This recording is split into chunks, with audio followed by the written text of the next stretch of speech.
So what's going on, y'all? I know most of y'all done seen that reveal that Dodge just did hour ago on the website. So I was already let me turn this AC down. Y'all probably can't hear me. There we go.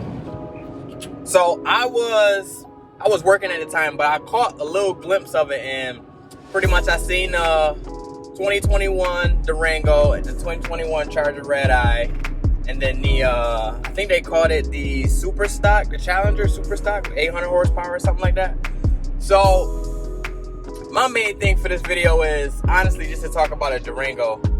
The Durango, it's looking crazy. I think that might be the best Hellcat setup. Obviously, it's not the fastest due to the weight and how big it is, but I think that's the best setup as far as a Hellcat. It just looks so good. Then they changed the interior. The interior looks so good, especially the way they kind of angled the driver portion of it towards the driver. It kind of reminds me of how the Corvette was set up, how everything was kind of curved off of the passenger and only the driver can see all the dash part of the car, which I thought was good. That interior looked good. I mean, it's pretty much the same thing.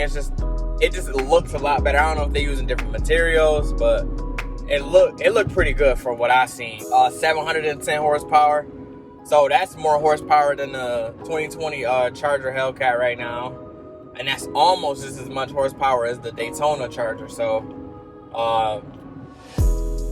that's some good. Those are good numbers. I think it was like 0 to 60 in 3.5 or something like that, I want to say.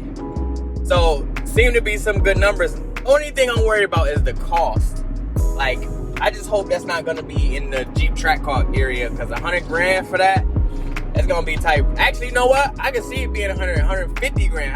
Actually, because maybe 200, because first off, dealership's gonna mark it up because they only doing a 1 year model of the car. So, which is gonna suck because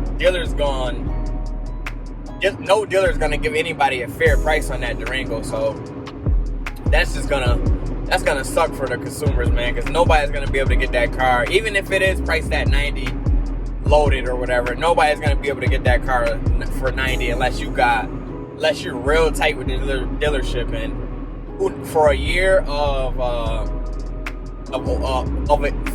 only ordering that car, I don't know. What you think? They probably gonna do about 1,000, 2,000, 3,000 models, maybe 3,000 models like they did the Demon, kind of.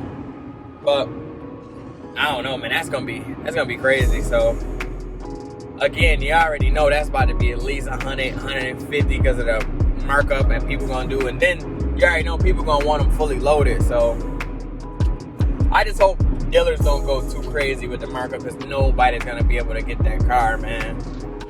Now, one thing I didn't like about it is that they didn't do the fog lights again. Obviously, I know this car needs more air for the supercharger, yada yada, keep it cool. I understand that, but I feel like the LED fog lights on the Durango just go well. You gotta put the fog lights in. I didn't like how they didn't have the fog lights on it again. But again, I understand why, for more air, more cooling, stuff like that. But if they would have threw some LED lights on it, it would have looked a lot better. I think it would have just gave it like a nice little touch and made it look a lot better. But for the most part, I thought it looked good. I like the new headlights that's on it. Look a lot more aggressive. Obviously, any of the SRT Hellcat hoods look good on any of the cars. So that's what they should have did with the Trackhawk. They should have put that hood on the Trackhawk. It would have sold way more. But other than that, I didn't see any other big differences other than the splitter that's on the front, the hood. The wheels look just like the same wheels that's on either the SRT or any other Hellcat. Those don't look too much different. But I don't know, man. I'm kind of debating. Like, I know I got my order in for my 2020 Charger Hellcat. I don't know. That Durango is nice. I never been a big fan of the Durango, but with the Hellcat motor, 710 horsepower, and it's a nice family car, I don't know. That's kind of debatable. I gotta see. My thing is, I gotta see numbers. I gotta see some numbers first on how much this car gonna cost. Even even with the red eye, I kind of want the red eye too, even though it's the same as the 2020 other than the motor, a couple other small components and some badges. If that car ends up not being too much more, I might actually do an order for that car, but I gotta see numbers, man. So I gotta see what the numbers are looking like for that car. I would imagine it's gonna be $2,000 or $3,000 more than a Challenger red eye. Obviously I've loaded and stuff like that too. I'm gonna have to go on the website and see what a fully loaded Challenger red eye would cost, and I think that's what the same, again, after a fully loaded Charger, I think it was gonna be like a $3,000 or $4,000 difference on how much the Charger red eye would cost, but hopefully it's not too crazy. You get the bragging rights with the red eye Charger, but it's only 90 horsepower difference, which you can do with a few simple mods. You can get that 90 horsepower easily. Plus, I don't know if, depending on the cost, I think the car is probably gonna be like $5,000 to $7,000 more than the regular 2020 Charger red eye. I'm sorry, 2020 Charger wide body. I don't know if I think it's gonna be $7,000 to $10,000. So I don't know if the $7,000 to $10,000 is gonna be worth it for the 90 horsepower and the badges. Because the wheels look the same, the Brembos were the same, nothing changed. The spoiler on the back was the same. That was pretty much everything I seen. They didn't show no new updated interior. They didn't do the interior how they did the Durango, or unless they just only showed the car for now.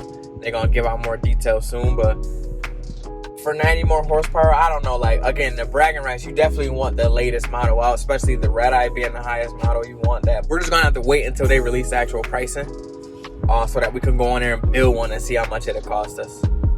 So, but if y'all didn't watch that video, man, go on Dodge.com. They got the review on there. They got the video on their YouTube page as well.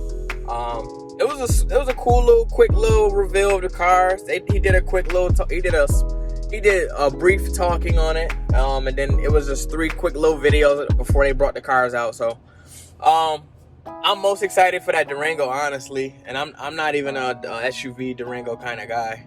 So we'll see what happens when these cars actually start getting built and actually start when they start releasing the price on these vehicles. So, but hopefully y'all like this video, man. Leave a comment below. Let me know what y'all think about those three reveals that they did today. I want to know what y'all think, how y'all feel about it. If y'all get one, which one y'all gonna get. Just let me know, man. Make sure y'all throw a like on this video as well. Y'all have a good rest of your day, man. I'm out. Peace.